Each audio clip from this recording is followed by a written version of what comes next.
بسم الله الرحمن الرحیم.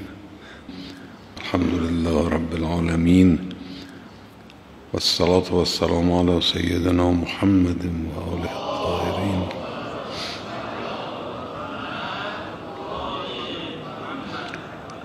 لعنة الله على أعدائهم أجمعين. عن محمد بن مسلم قال سمعت أبا جعفر و جعفر بن محمد علیهم السلام یقولان، که هم از این بزرگوار این را شنیده هم از اون بزرگوار. یقولان ان الله تعالی عوض الحسین علیه السلام من قتله ان جعل الامامة فی ذریته. اینها البته بخشی از پاداش هاست، و الا پاداشی که خدای متعال به شهید میدهد، حالا شهید معمولی، فرض کنید تو میدان جنگ یه تیری میخوره یا اون روز شمشیری میخورد و میافتاد، شهید بود. این رو خدای متعال میگه احیاء عند ربهم یرزقون فرحین بما آتاهم الله من فضله و یستبشرون بالذین لم یلحقوا بهم من خلفهم الا خوف علیهم. این شهید رو خدای متعال اینجور دربارش حرف میزنه، این شهید معمولی. شهیدی مثل حسین ابن علی علیه السلام که شهادت او قابل مقایسه با هیچ شهادتی نیست، یعنی در تاریخ ما سراغ نداریم، بنده سراغ ندارم. اینجور مصیبت ها، اینجور سختی ها،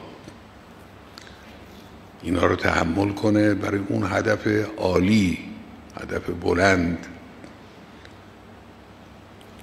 این خب اجر او خیلی قابل مقایسه اصلا نیست با اجر یک شهید معمولی.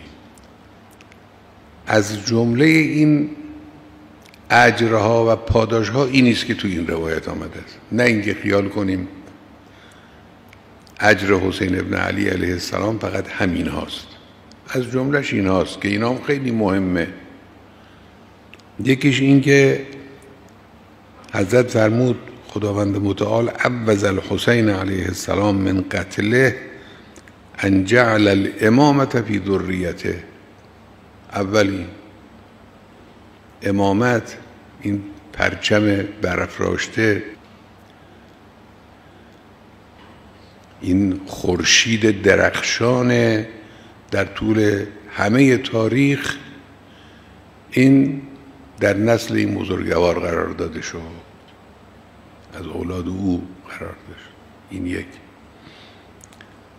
و شفاعه فی تربته، خاک قبر او رو کسی مصرف کنه، این شفاه، دواست، درمانه. خاک خاک خاک خاک دیگه. اما این خاک به برکت مجاورت اون پیکر مطهر یک چنین خاصیتی داره که شفاه. این هم یک. و اجابت الدعاء عند قبره، این هم یک. در کنار قبر حسین ابن علی علیه السلام شما دعا کنید، دعاتون مستجابه. دعا کنید، لغلقه لسان نباشه. بخواهید خدا را بخوانید و بخواهید خدای متعال اجابت خواهد.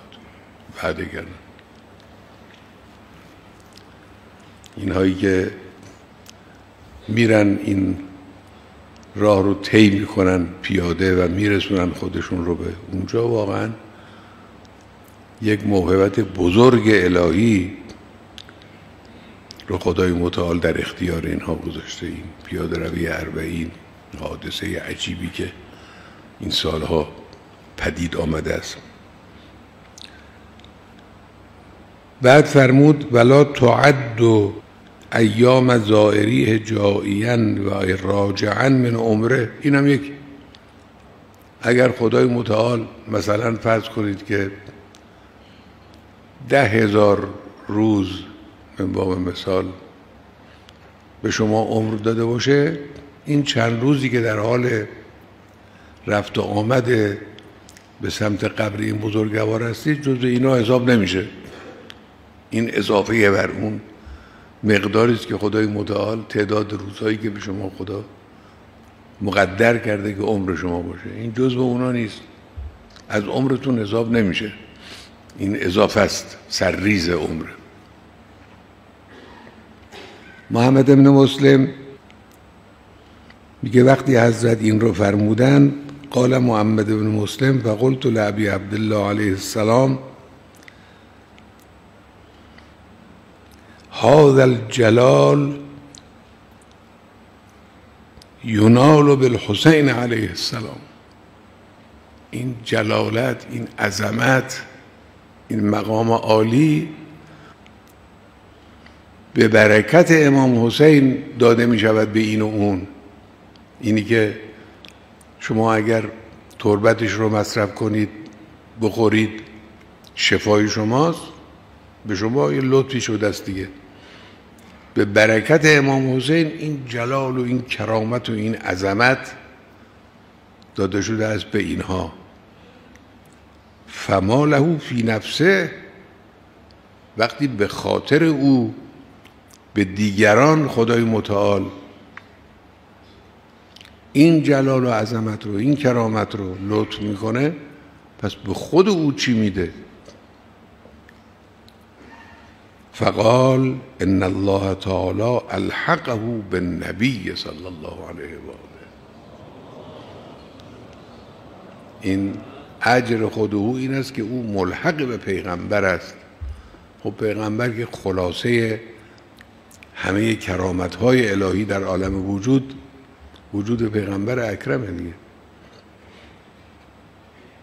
خدا او رو ملحق میکنه در قیامت در بهشت به پیغمبر.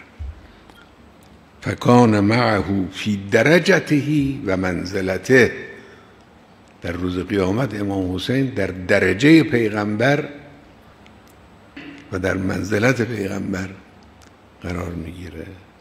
ثم تلا ابو عبدالله علیه السلام والذین آمنوا واتبعتهم ذریتهم بایمان الحقنا بهم ذریتهم، که این یکی از مصادیق این آیه این مورد از صفحه 317.